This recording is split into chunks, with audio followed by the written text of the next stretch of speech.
Hey everybody, welcome to Ticket Stubs and Popcorn. Hey, folks. I'm Peter. And I'm Frank. How's it going? Today's featured artist is Maggie Gyllenhaal. Maggie Gyllenhaal. Oh, that kid. I'm excited. That kid. This is good. The Maggie, the Mags, as I'm sure that Jake called her back in there. Kids, Mags. I'm telling Mom. Maybe he just called her Margaret. Maybe. We don't know. She's not really a Peggy. No. No. Anyway, No. Hey, before we start talking about Maggie, Sure, what you got? let's talk about this question. So, and I have something specific in mind. So, if you get a movie, specifically a movie that you think that might, I mean, given the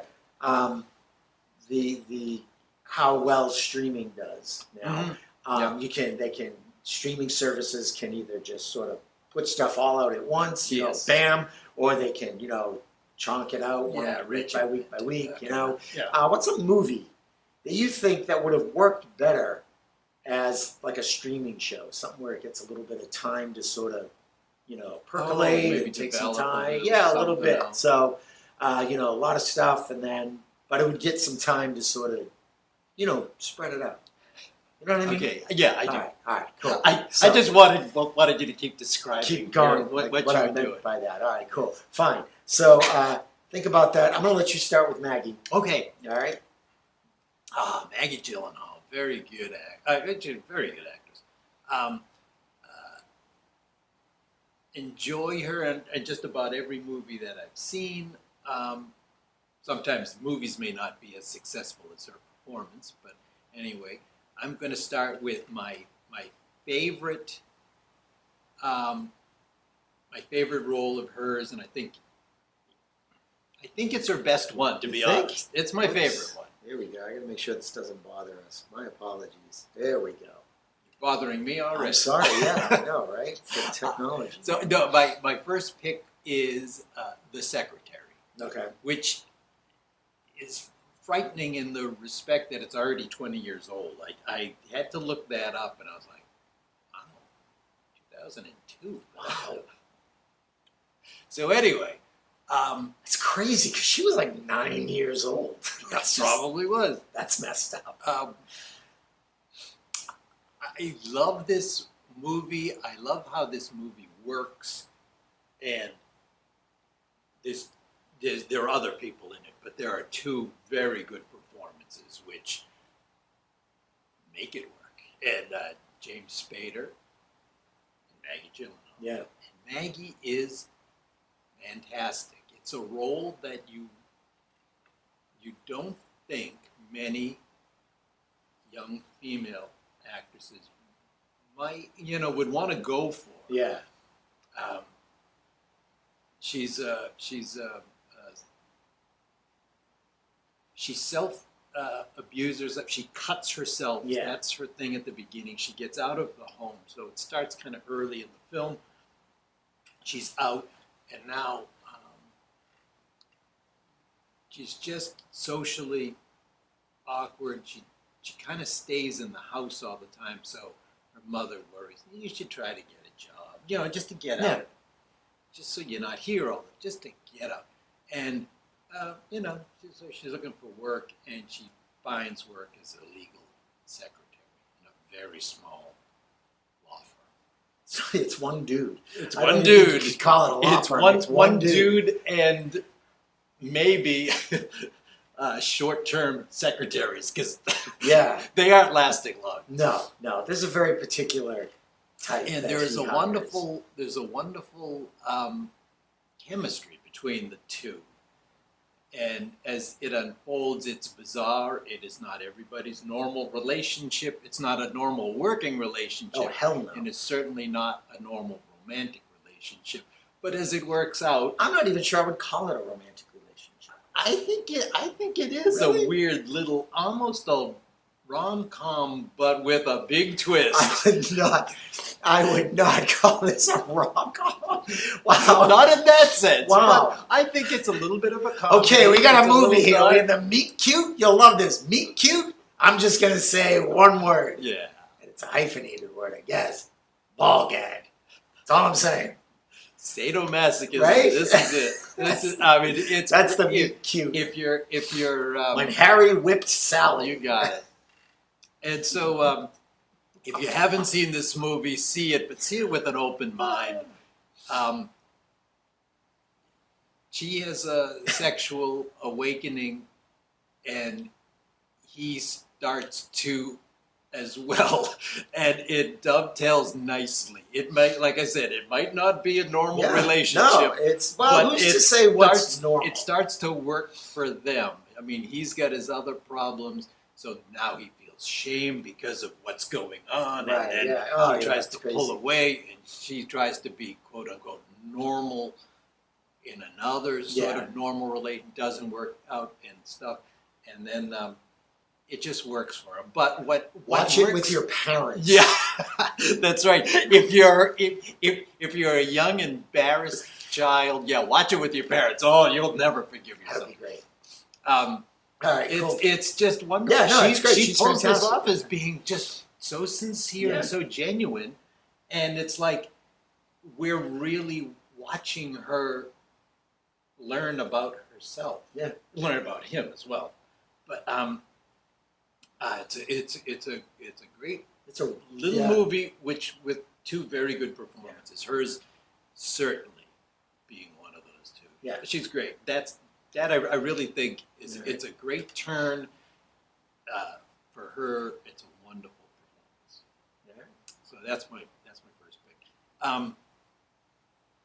Second pick in no particular order, as we like to say here, Crazy Heart, which is a much more by the book movie.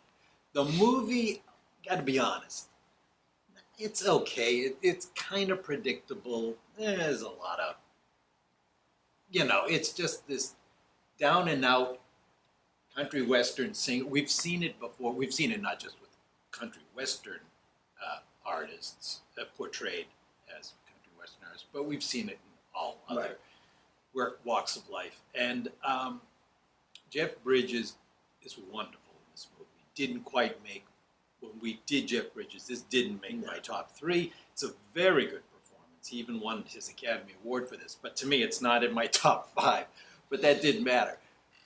He's got some good supporting. Like I said, the acting, I think, is better than the movie. But Maggie Gyllenhaal plays a reporter, and that's kind of how she gets into the movie. She wants to interview this kind of faded country western late 50s. He's in his late 50s. Yeah. It's not the 1950s. Country western singer, and that's Jeff Bridges' character. And somehow, a little unbelievably, but she kind of falls for him, and he's not in a position in his life to go, wow, he's glamorous. He's in a great position of life. So that part's a little, but anyway, but she's not like, she herself is not that stereotypical character. She's strong. She does want to get this interview done. She's a journalist, but then when she does fall for him, she gets a little more vulnerable. So, as he does too. But she introduces her son. She's got like a 4-year-old son. She's single at this point, and Jeff Bridges' character takes a shine to the little boy because he has a terrible relationship with his son, and he kind of missed out on a lot. So he takes a shine to the boy, but of course, with his drinking problem, he ends up. Did he kill the child? No, he ends up losing the boy, which is bad enough. And so he was right there. That's it. He goes to a bar with lost him. So that's pretty much ends that romantic side of their relationship. But it doesn't end her relationship. She's still strong. She knows she wants. She says it's over. That's it. No more of this. And but that's what spurs him to clean up his act and that sort of thing. The traditional kind of Hollywood thing. And but she's not just this normal little cookie cutter thing, and that's what I like. There's this emotion, No, she's good. and it's realistic. Let's put it that way, as opposed to some of those Hollywood sort of tropes that we hit. So love her in that one, and I love her in a movie that I picked for Will Ferrell, Stranger Than Fiction. In this, the Will Ferrell movie is it's not a traditional Will Ferrell movie, but I picked it for him. She's in this movie. She doesn't have the biggest role in this movie, but it's really she really kind of catches your attention because the same way where we kind of have these Hollywood tropes and these Hollywood stereotypes put on us. She's a baker. She owns a little bakery, like a little coffee shop, and she is for lack of a better term, a tax-resistant person. So she has a reason. She has her own beliefs, and she does not want to pay taxes. So she does not. And so that's how the Will Ferrell character gets in, because he's accountant with the IRS. Yeah, like she's a little unhinged. And so he goes in and he has to go through stuff and she explains. And she isn't like some, like I said, like the stereotypical Hollywood, let's just put some hippy dippy kind of person in there. Yeah. No, she's not that way. She's pragmatic and she explains why. Yeah, it's not. I don't feel it's right. This isn't. And it's wonderful. She's like a full rounded person, and that's what. And you go, this is great, because in the movie, if you haven't seen Stranger Than Fiction, see it.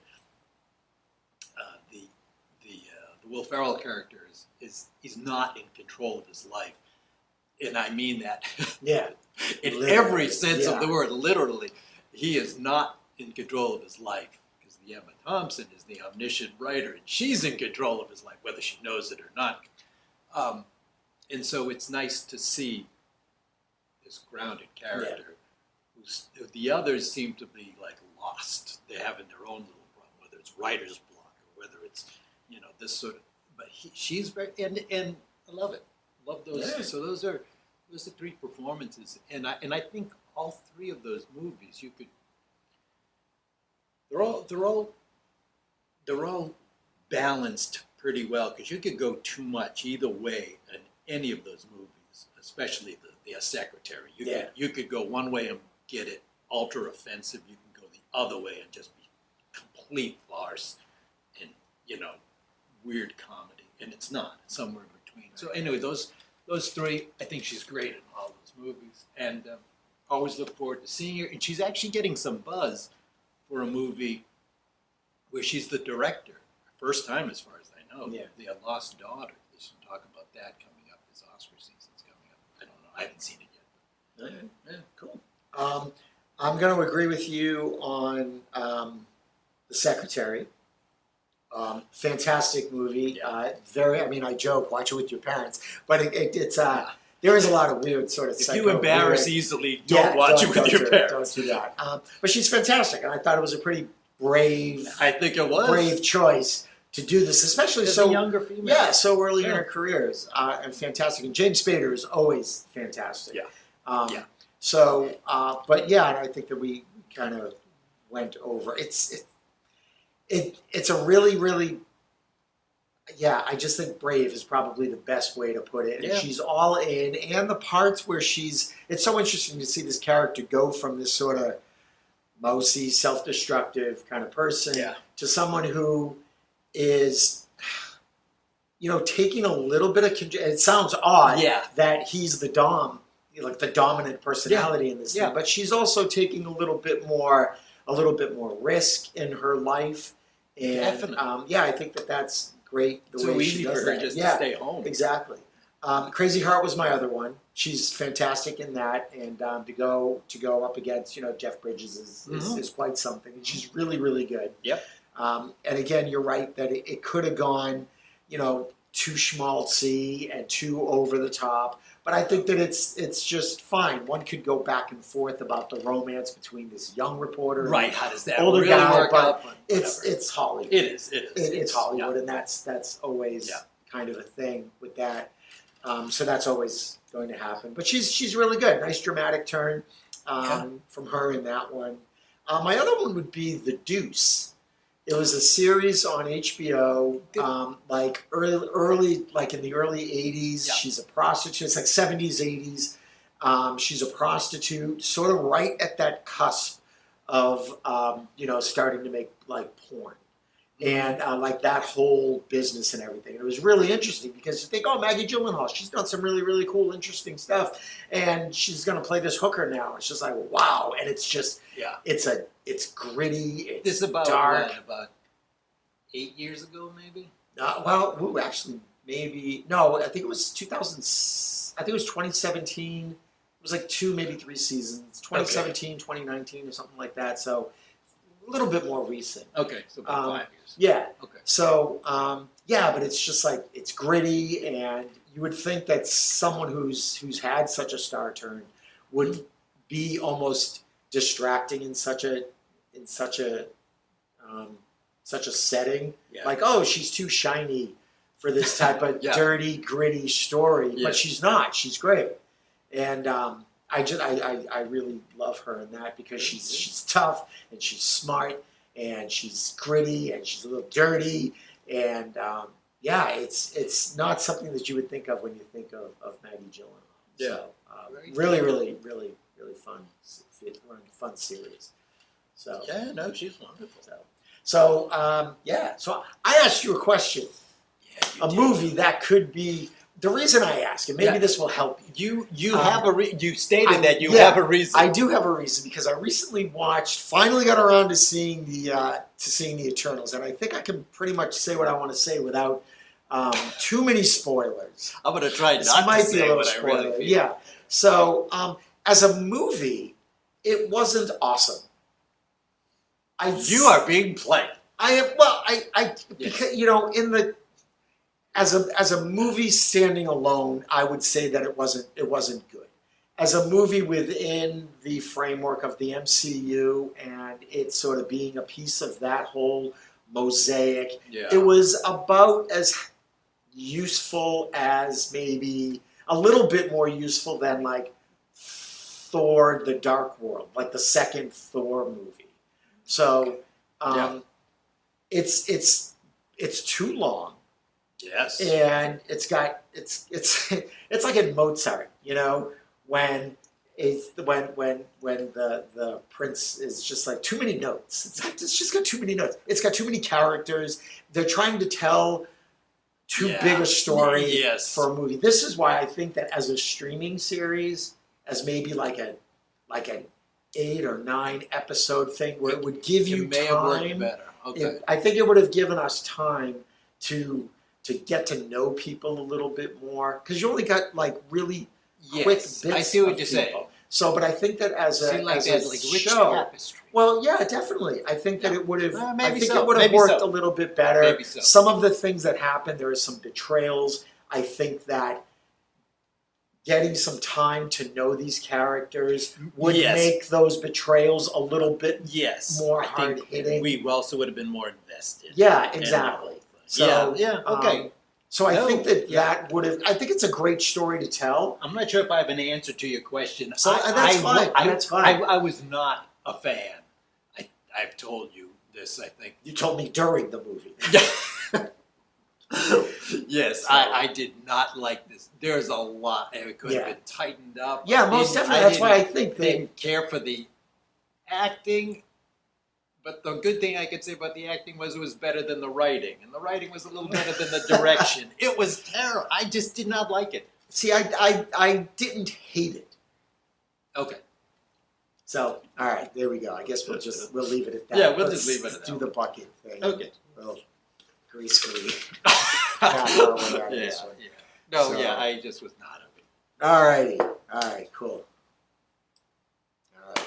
So you Very guys, cool. yeah, that'll be cool. That'll be really good. Yes. Really good. Yeah, no, that'll be exciting. That'll be I'm really excited good. about that one.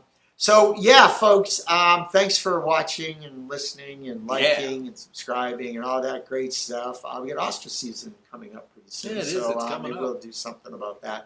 So stay safe out there, everybody. Have a lovely day, and I'll just stop talking now. Bye-bye. Take care.